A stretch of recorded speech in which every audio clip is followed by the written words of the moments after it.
Hello and welcome to Your Family Bank podcast. I'm your host, Blake Johnson. Grateful to have Jeff on the show today. And we're going to be talking about, big exits, what that looks like, redefining, what that means for you as a business owner and where your life is, and then how that relates to your legacy planning, because that has a lot to do with starting a family bank or, your estate planning side of things. So, Jeff, thanks for being on the show. Thanks, Blake. I'm very happy to be here. Looking forward to our conversation today. Yeah. Well, give us the quick 2 to 3 minute rundown of how you got here and what you do. Wow. So there's like a 30-second version and there's a 20-minute version. I am an executive coach. I focus on founders, business owners. I've been doing that full-time for the last 10 years. Before that, I had a 30-year corporate career as a lawyer, a consultant, an executive in the financial services and healthcare space. And I started coaching because I learned along the way through a series of panic attacks and just, recovering from stressed out overachieving, that there were things that were incredibly helpful for people to step back and enjoy building what they were doing, creating meaning and purpose in their lives. And I just decided I wanted to share that with people full time. So that's about as short a version as I can probably share with you right now, but happy to dive in on any or all of that. Okay. And then give us something unique about you that most people wouldn't know. Oh, wow. Well, this is becoming a little bit more public, but it's not necessarily apparent. I, at the age of 58, decided to learn the saxophone. So I have never played an instrument before. I grew up, I was a singer in high school. I was in high school choir and all that, but I'd never done anything musical. And I got to say, practicing my saxophone is probably the best part of my day. Okay. Yeah, you just get to tune everything out. No pun intended. Oh, yeah. Sometimes out of tune, but yeah. And just, focus. There's something you said about focusing on something and seeing the progress. So that's cool. Definitely a good sign for our guests, someone who's constantly learning and challenging themselves. So I love that. Let's start with, before the show, we talked about you work with some people who've exited their business. Yeah. Talk with me about, kind of the big transition things that people have to go through when that happens, besides the money side of it, and how you kind of help walk people through some of those steps. Yeah, I don't help with the money stuff at all, Blake. So I'm dealing with all of the other stuff, and the first thing I see, there's all of the work up to the exit. Sometimes my clients have been building these businesses for decades. And then whether it's, a private equity transaction where they're staying on for some period of time, or whether it's an actual exit, day one, they're gone. The big thing that I see is this huge identity crisis. So they've gone from being the person who makes all the calls, who everyone hangs on their every word, everyone tries to intuit what they're thinking and keep them happy, to being totally unimportant, having nothing to do, questioning who they are in the world now. I was at an event, we talked about this a little bit, this group called Tiger 21, which is mainly consists of people who have sold their businesses. And so, if you're familiar with YPO, Young Presidents Association, a lot of the people move from being in YPO to being in Tiger 21. And it's a group of people who are all dealing with this issue. And I spoke at a retreat in Colorado a couple months ago. And the words that I kept hearing were valley of despair. It was just so unnerving. And people can tell you this is going to happen, but it's nothing like the experience of it happening to you. Just the oh, that's what they meant. And some people deal with that by immediately going and starting another company, or they start investing in things, or just like anything to kind of get that discomfort out of their systems. But the people who are willing to stay with the discomfort and step back and ask some of those bigger questions around, what is it I really want to create in the world? Who is it that I really want to be now, that I don't have to be this identity that I stepped into for so many years? Those are the people that I see really fully embrace that next phase. Let's start with prep. Is there anything you've seen be helpful for prep? I know you mentioned it's hard to, you've told people this is coming, whatnot, but what are some steps that they can do to kind of help prepare for that transition that would help them be successful? Yeah, so I'd make a distinction between running away from something and running towards something. And a lot of people that I see selling their businesses, they're selling their business because they can't stand running their business anymore. It's sometimes they've built that business solely for the purpose of like getting some kind of exit, some kind of outside investor come in, and they've really run and stressed themselves out and sacrificed a lot of things in their lives with the goal of getting to this point of exit. And then they discover, those people don't tend to do all that well during this, because they've built a bunch of habits around misery and misery and stress and grind and not sleeping and ignoring their health, all those things. And then when they get to the exit, they discover those habits are still part of them, and it's really hard to get rid of them. And then the other people are like, they're running towards something, or maybe more accurately to say, like, if you're building a business because you want to build a business that you enjoy running, you enjoy leading, you enjoy the people that you employ, you enjoy your customers, all of that, then selling that business is it's like an unexpected bonus. And so you still have that identity question. But when I was talking about running toward, if you're getting to the point where, let's say you're 2 or 3 years out from, thinking about selling your business. Let's say you wanted to be out of the business at age 60. I'm just making that up. We'll start thinking about why you want to do that and what selling the business will actually enable you to do. Instead of, I got to get this thing out of my life as fast as possible, you're thinking about, I'm doing this so that I can pursue this other thing that feels bigger or more important or more meaningful. Or even if it's just, I'm finally going to have time to spend time with my grandkids. I've heard that from people. Having an idea of where you're going before you sell is going to make that transition a lot easier.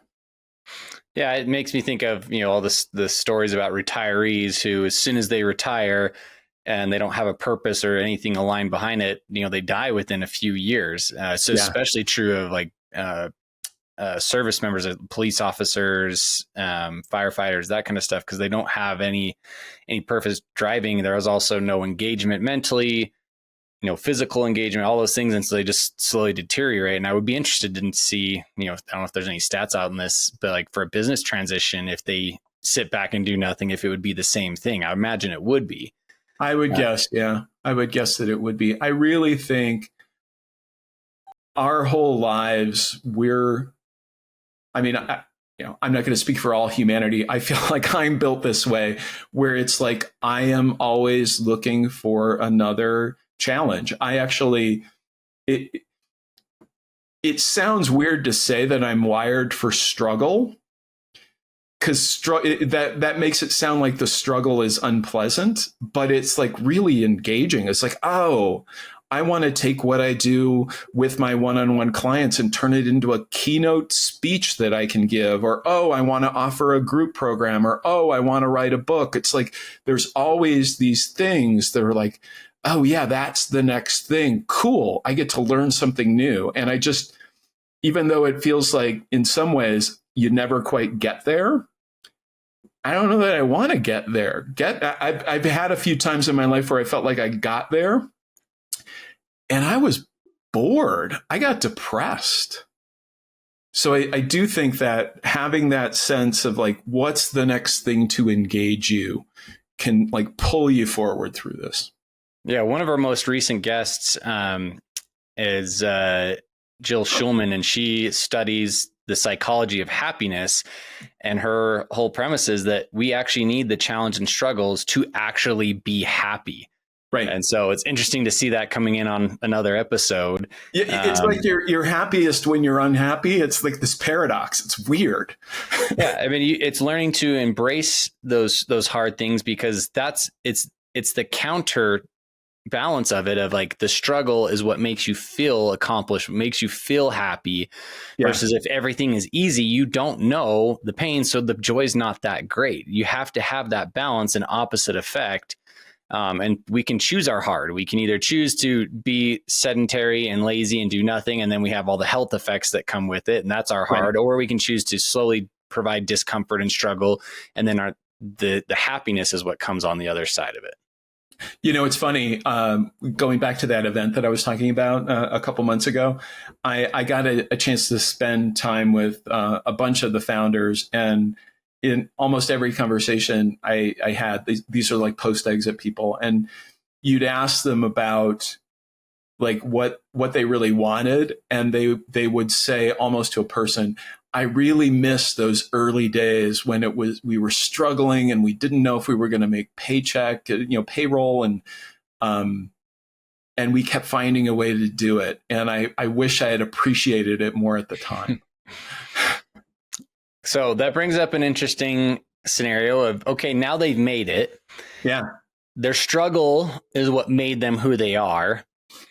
How do they perpetuate that to their kids so their kids don't become spoiled and, just sit off of what they've done?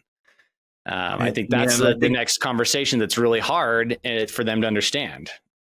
Yeah, I think that is such an important question. And Blake, I don't pretend to have an answer. I've seen people do it a lot of different ways. And the thing that's so hard is you're almost trying to create an artificial environment of struggle.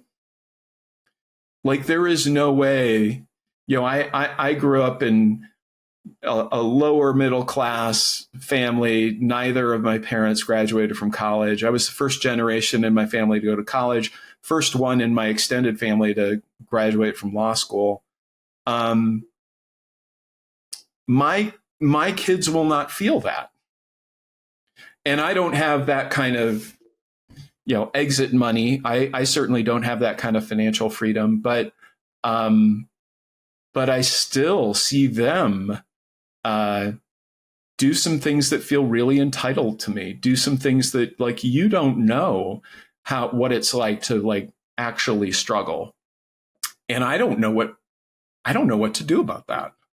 Yeah. So the way you were describing it, I call that manufacturing struggle. Yeah. And it is hard. It's very hard because it is so easy to when it's not real, when it's not something that just happens to come up in your life, it's really hard to kind of create that environment. That's why we talk about things on the show like the family bank, where don't just gift your kids everything, make them pay back the loan. Yes, give them an opportunity. If they have a business idea, great, but don't just fund it with no strings attached. It needs to have a business plan. You need to make them go through all the steps they would if they were going to a third party. The word that comes to mind is intentionality. We have to be very intentional with what we're doing, and it's a constant battle. I feel like I've been very aware of this for the last 3 or 4 years. So, and my kids are still fairly young, so I can get them, through some of these things, but they'll still blow your mind with some of the things they're entitled to anyways. Cause like, well, why not? Like, Really? Yeah. So I don't think there's a right answer. I think each, kid's different. One of my roommates in college came from a very good background. Both parents were doctors and, very financially blessed. And I remember in college, like the budget that he was given was so astronomical to me for a college student. And I'm Right. just like, what, like how, but their point was, we don't want you to work. School is your job. And he treated Yeah. school as his job. And Yeah. he got all A's. And he Yeah. studied 10 times more than I did. He studied more than I worked. And, he was able to do that. So they understood with him that would be fine because he would put in the work and effort. And I don't, pretend to know what his background was from growing up to get to that point. So I'm not saying you have to create, cut off the ties for everyone either. Yeah. So Well, it's just interesting to see. I had a client, and much of it somehow comes down to just wiring. I was working with a client a few years ago who was second generation running a construction company, and the company was 30 million in revenue a year, 25, 30 million in revenue. And he was, man, so this guy, I don't think he was even 40 yet. He was hardcore, had built the company well beyond what his father had built it. I've got another client, same kind of situation where their dad started the company and they took it beyond. And yet the client that I'm thinking of, his brother was like a total like victim. Everything was always a crisis. Everything had to revolve around him. Could never find a job in the company where he was productive at all. Was like more of a liability than he was a positive. And it's like, these two kids came from the same parents. The younger one was the one who looked more like the situation that everybody worries about. But the older one was like this dramatic success story. So that's interesting. I was going to ask which one was the older one? It was older, middle. And I wonder if the older one was around when dad was building and there was the struggle there so he could see the struggle. He had been in the company for a while, so he had worked, and I think he had kind of worked his way up through the company and had that. I mean, on the one hand, he felt like he always had a chip on his shoulder. Like the thing he wanted to prove was that he had earned this on his own. Mm-hmm. And of course, his dad started the company. So there was this both and for him. I don't know the history of the other ones, kind of history in the company. So. Yeah, it's you're right. Wiring definitely has something to do with it. You got to have some desire there, but it's creating those opportunities for them to have that. I think is where it comes from. I want to take a step back now and talk about kind of you individually. Was there a moment in time when you were a kid that kind of set your thoughts about money? Whether it was like sit down with your parents or an experience or whatever, for good or bad, that kind of sets you on a path where like, hey, I don't want to go through that, or hey, that was really helpful and I still use that example to this day. Wow. I've got a lot of negative stories about money, so I can't think of like one particular moment, but I know my mom, and my dad to some extent too, there was always this scarcity mindset around money. I remember everything. So I'm this bizarre combination, Blake, because I was an only child. So my parents spoiled me as much as they possibly could, but we didn't have any money. So it wasn't very possible to spoil me. So I kind of got both of those things, like this scarcity mindset from my parents. I remember, not like the washing machine needed repair and it was going to be like $200 to buy a new one or something. I mean, this is a while ago. So, and they had to like finance it. I remember like them putting Christmas gifts on like Christmas clubs. So they would like save throughout the year, like, $5 or $10 a paycheck to like, and I remember, so when I went to law school, I got a job as a a summer associate. You come out of first year and you get like an internship at a law firm. And I was in Chicago at the time. And the internship, I got paid more on a weekly basis at that internship than my father had ever made in his life. Wow. And not that it was a lot of money. My dad just, it was, I think at the time it was like $1,000 a week, which was in like 1988. So it was like, I never had that internship. I got like my internship, my first year was $1,500 a month. Yeah, well, this was at a time when kind of the LA law was big. The law firm industry was booming, and so law firms had to do that as a recruiting thing. Yeah. They take you out to lunch. It was a great gig, no question. But my mom was convinced. My dad was proud of me. My mom was convinced that like this law firm must have been like, I don't know if she thought they were running drug money or connected with the mob, or like she was convinced this was not, like, to her, like anyone who did well was a crook. Mm. And it was like, wow, that, like, you end up thinking like, okay, well, I can make a certain amount of money. That's okay. But I can't make too much money because that's like greedy or crooked, or I think there's a lot of like negative kind of ceiling kind of stuff that I think I've mostly worked through and gotten rid of, but added, things about money and work and like all of that stuff, man, it gets in you pretty deep. Yeah, it is. And I appreciate you sharing that and how you've had to work through that. One of the things I'm still working through is the idea that you have to grind and hustle every single day in order to be successful. That's one of the things I struggle with.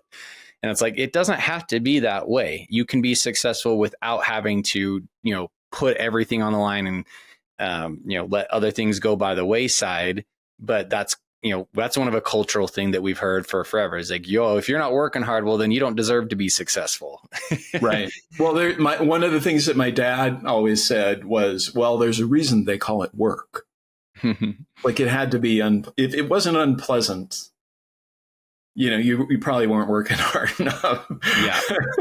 And so, we have all these built-in things. And, one of the things I want to, emphasize is to our listeners and, with my kids is, we don't have to pass that on. And so what are some things that, well, I guess, first of all, do you have kids? Yeah, I have 3. Okay. Yeah, I think you did mention that. So what are some things that you do or you did with them that you found to be successful with helping them kind of understand that? Because as you said, they wouldn't have to know based off the lifestyle that you gave them versus what you grew up in. Right.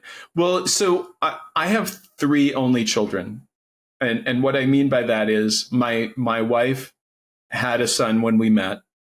I had a daughter when my wife and I met. We have a son together. So each one of them had different circumstances growing up. So I'll talk about my 16-year-old, who I think one of the things that we were able to do unconsciously but successfully with him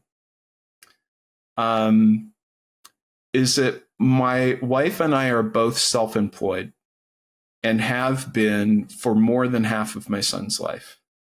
So I had a financial services job. I worked at Fidelity Investments the last 5 years of my career. I worked at consulting firms before that. And so I was an employee up until like 2016 when he was 7. And he's now 16. And so he's seen me, first of all, I'm at home a lot. Second of all, I'm self-employed. I have a lot of freedom. I have a lot of flexibility. He doesn't have a ridiculously extravagant lifestyle, but he has a nice lifestyle.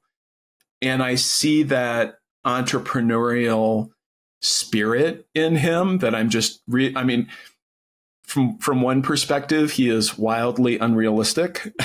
But from another perspective, it's like, you keep going and that's awesome. And like, I love that he's been exposed to, like this is not a traditional family with two W-2 employees who are working 9 to 5. Like, we're here for you, and we're willing to like engage and be excited about the stuff that you're excited about. So that's one thing that feels, relatively successful. And on top of some of the kind of limiting things that, like, oh, money must be money must be really easy to make. And it's like, well, in some ways it is, and in some ways it isn't. And you have to figure that out for yourself. Yeah, it's the thing I'm thinking of is there's more caught than taught, right? So what we exemplify makes a big impact. And so, yeah, if you are both self-employed, then he's going to, some of that's going to rub off on him. And so that's great. Yeah, you can bring him into seeing that, but also seeing some of the conversations that go on around that. Okay, yeah, I can have flexibility here, but that means I have to make up the work at some point, Right. Stuff still has to get done. Can't do that this month, but I'm having a conversation with a new client, and let's talk about it, because I don't get a regular paycheck every 2 weeks. My income goes all over the place. That's just part of running a business. Yep. Yeah. One of the things I talk about in a new program I have coming out is, with chores. I think about chores as a W-2. If you want to pay your kids, an allowance or whatever, something like that, that's fine. But to me, that sets them up of, okay, just set paycheck. That's what they're going to do. I would rather pay for value. So if you want to make more, great, come up with things that you think would give me value, that would save my time. So you want to go, weed the yard, great. I will pay you for those things. Now, it's not going to be consistent because there's not going to be weeding every week if you do it, right. If you do it well. Well, I love that, Blake, because I love it from two perspectives. Like, just the concept of value is really important because it requires you to kind of put yourself in the other person's shoes and think about it from their perspective. But the initiative piece of it, and just the ingenuity piece and all of that, I love it because, when your kid's on an allowance, especially as they get into their teen years, it's like they're fighting to do the bare minimum, and that's not going to serve them well. Yep. You flipped it and said, no, I want you to the more you come up with, the more you make. Yeah, that's beautiful. It all comes back to, what is the message that this is sending? I think if we take a step back and actually think through, the conversations with our kids or what we're offering them. Okay, what is the subconscious message that's going on here? For instance, if you pay your kid to brush their teeth or to take a shower or, those kind of things. They go out to college and they're going to be like smelly, gnarly. Exactly. Take out the trash. They're going to think, oh, I only have to do this if someone's paying me for it. Yeah. Well, and then when someone's not paying them for it, what's going to happen? They're going to lose all their teeth. They're going to be the smelly kid that nobody wants to hang out with. Yeah, totally. Yeah. All right, we got a few minutes left. What are your thoughts around legacy for you? What would you like your legacy to be with your kids? The legacy for my kids, I think, is the same as the legacy for my clients. Interestingly enough, I just believe that we think so many things about ourselves and about the world that aren't true. We create ourselves as victims. We create stories around why I couldn't do it or how they're getting in the way. And if we can just drop those stories, if we can just see what's actually possible, if we can go after the thing that lights us up rather than thinking about, well, I have to work a 40-hour-a-week job, or I have to be, I have to get some kind of degree, or I have to be some kind of professional or whatever. Man, life is just really amazing and fun and fulfilling, and you happen to make a very decent living if you're doing what you love too. So I would love all three of my kids to really live from that place, just like I want as many people in the world as possible to live from that place. Yeah, awesome. It's a great message. And I love still I don't know how many episodes we've done now, but no one has said money when I asked that question. It's never about the money. The legacy is always more than that. That's what we're trying to perpetuate. Money is going to come into some sort of inheritance, but how do we pass on the values? And so, it's reiterating those things, making them aware of that, and then showing that with what we incentivize as well. Yeah. I mean, I think everyone that I have ever worked with who's had any level of success, the money was a side effect, not the point. They weren't doing it for money. They just happened to be doing things in a way that the money came in. Awesome. Okay, last question. What's the best advice you've ever been given? Wow. I just flashed back to a mentor of mine, and he died a few years ago. I was at my old consulting firm, and I really saw some opportunities within the firm to like grow a new practice within the firm. And I was like creating like, well, if only the firm would like give me this kind of budget, or let me hire these kind of people, or give me this title or whatever. And he said to me, Jeff, leadership isn't given, leadership is taken. And he didn't mean actually take, but he was like, show up as a leader and people will follow you. Don't wait for someone to declare you a leader. And it sounds obvious to me probably 20 years later, but at that point, it was just like such a, oh my gosh, I can be the person I want to be first. And then the other stuff follows from that. Yeah. So you got to show up the way that you want. Leadership is taken, not given. Yeah. You can't wait for someone to just give it to you. No one is going to give it to you ever. Right. Right. Yeah. Yeah. Okay. Well, wonderful piece of advice. Lots of good content in here today. Thank you, Jeff, for taking the time out to share your wisdom with us today. Love the conversation, Blake. Thanks for having me. All right, guys. We'll catch you next time on Your Family Bank Podcast.